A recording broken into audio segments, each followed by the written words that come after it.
वेदा ने एक प्लान बनाया और अगर ये प्लान काम कर जाएगा तो वो बुक उनके सामने आ जाएगी।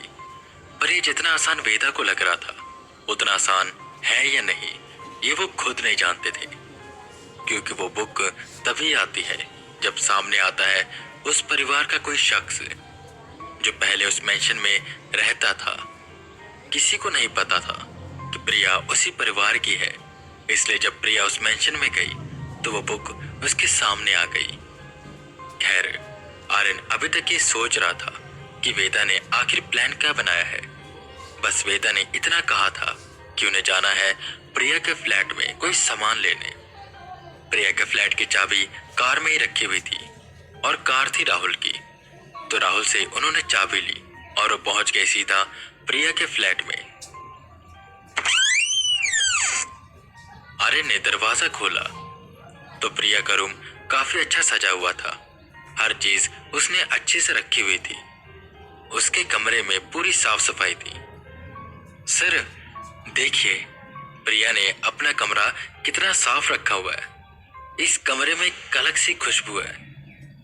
और हमारे कमरे देखो, कोई सामान यहाँ तो कोई सामान वहां।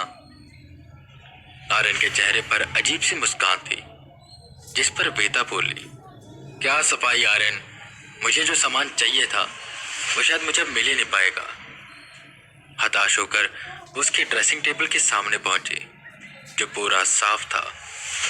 उसके बाद वो वहीं पड़े डस्टबिन को पलटते हैं और उस बड़े कूड़े में से कुछ ढूंढने लग जाते हैं। ये देख आर्यन बिल्कुल हैरान हो गया। सर ये आप क्या कर रहे हैं? ऐसी क्या चीज है जो आपको कूड़े में मिलेगी? उन्होंने बालू का गुच्छा उठाया और कहा, ये देखो, ये प्रिया के बाल हैं और हमारी किस्मत अच्छी है, देखो उसके कटे हुए नाखून भी मिल गए। आर्यन को लगने लगा कि शायद वेदा पागल हो चुके हैं, पर जब वेदा ने अपना प्लान बताया तो आर्यन भी उन्हें मान गया। सुनो, हम इस बाल और नाखून की मदद से एक गुड़िया बनवाएंगे, वो भी प्रिया की। ये गुड़िया बनेगी काला जादू की मदद से। हो सकता है कि अगर उस प्रिया की गुड़िया को हम वहां पर लेकर जाएं तो वो बुक सामने आ जाए। मैं जानता हूं कि सुनने में थोड़ा सा प्रैक्टिकल नहीं लग रहा, पर सोचो, अगर हम उस डॉल के साथ कुछ करेंगे तो प्रिया के साथ भी कुछ होगा, तो वो डॉल एक तरह का प्रिया का ही रूप हो गया ना। उससे में भी वो खुल जाए। यहाँ पर कुछ चांस है कि शायद प्रिया की डॉल से हम उस बुक को सामने ला पाए। और अगर ये प्लान फेल हुआ तो हमारे पास और कोई रास्ता नहीं है। जिस पर आर्यन ने तो हामी भरी, पर उसके मन में तुरंत एक सवाल भी आ गया जो उसने पूछ लिया, सर क्या आपको ये गुड़िया बनानी आती है? ये तो काला जादू करने वाले बना सकते हैं ना, क्या आपने ये काला जादू भी सीखा हुआ है? वेदा नाम में सिर हिलाते हुए बोले, नहीं आर्यन, मुझे तो काला जादू नहीं आता, पर मेरा एक दोस्त है, वो बहुत अच्छा काला जादू कर लेता है और वो इसकी गुड़िया बना पाएगा। वेदा उस बाल के गुच्छे को, नाखून को और यहाँ तक कि प्रिया की चप्पल को भी उठाते हैं और आर्यन के साथ निकल जाते हैं एक जगह की ओर जो थी दूर, और उन्हें जाने में वक्त भी लग गया। वेदा और आर्यन एक शमशान के सामने जाकर रुके। उस शमशान को देखकर आर्यन बिल्कुल हैरान हो गया कि वेदा के दोस्त यहाँ पर रहते हैं। आओ आर्यन, यही रहता है मेरा वो दोस्त। खैर, उनके अंदर जाते ही एक तांत्रिक जैसा दिखने वाला कोई शख्स उनके सामने आया। अरे वेदांत, तुम बड़े दिनों के बाद आए, कैसे हो? वेदा और वो तांत्रिक मिले। वेदा ने तांत्रिक की पहचान आर्यन से करवाई।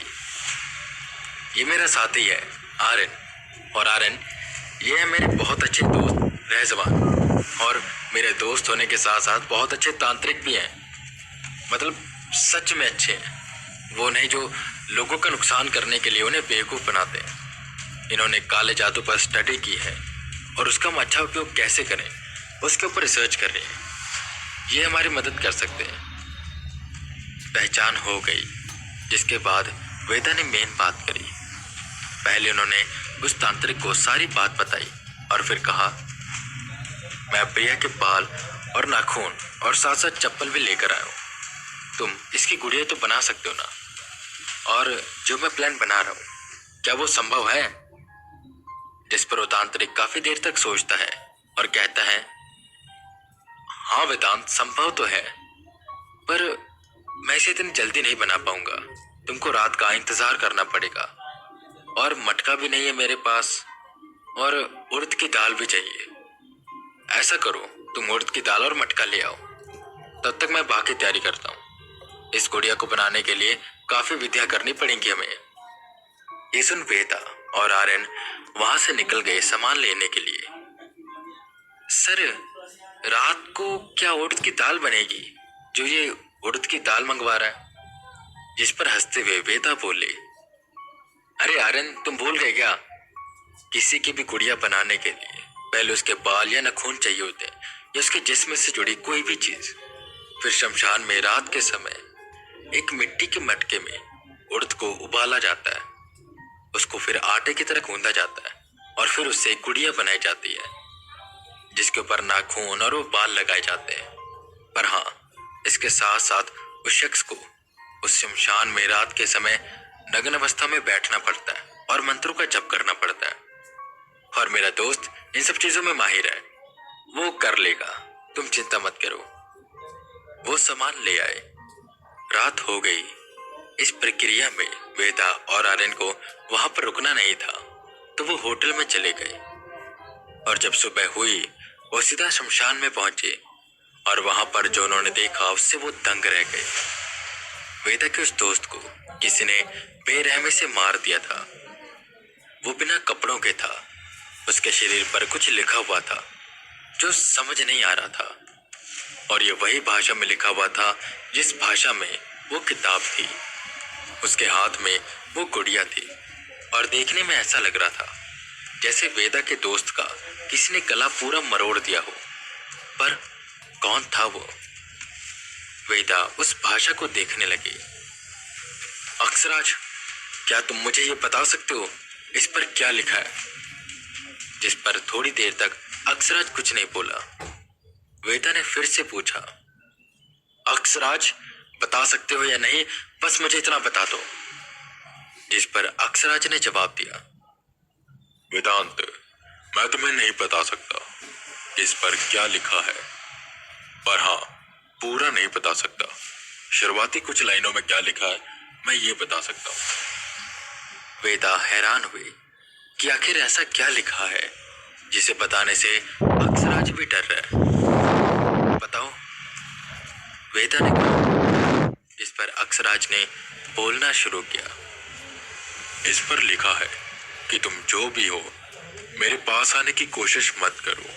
वो लड़की तुम्हें नहीं मिल सकती, पर फिर भी अगर तुम आना चाहते हो तो वो पड़ी है गुड़िया, उठाओ और आ जाओ।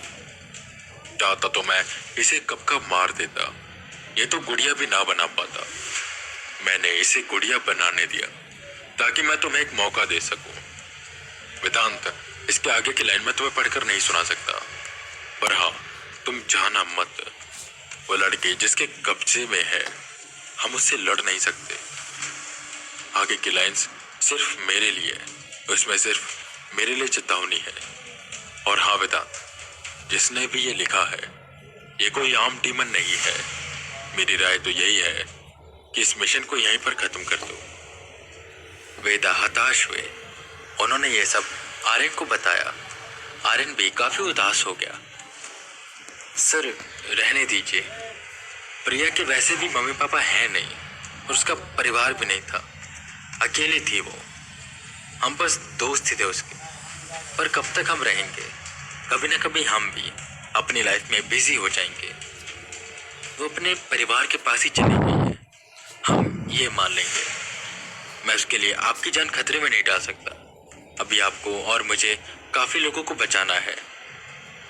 वेदा ने वो गुड़िया उठाई और बोले, प्रिया अनाथ थी, उसका परिवार नहीं रहा, वो अकेली है। इससे कोई मतलब नहीं पड़ता आर्यन। वो एक इंसान है, उसके अंदर आत्मा है, वो सांस ले रही है, और शायद उसे उम्मीद है कि कोई उसे बचाने आएगा।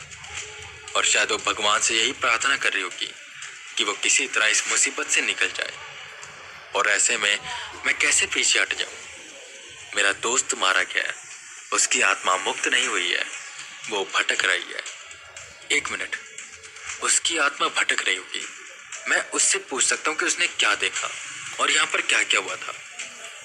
एक और बात, मैं प्रिया को ऐसे नहीं छोड़ सकता। अगर आज मैंने इस मिशन को कैंसिल कर दिया तो जिंदगी भर मेरे कंधों पर बोझ रहेगा कि मैं एक लड़की को नहीं बचा पाया। इसलिए मैं उसे बचाऊंगा।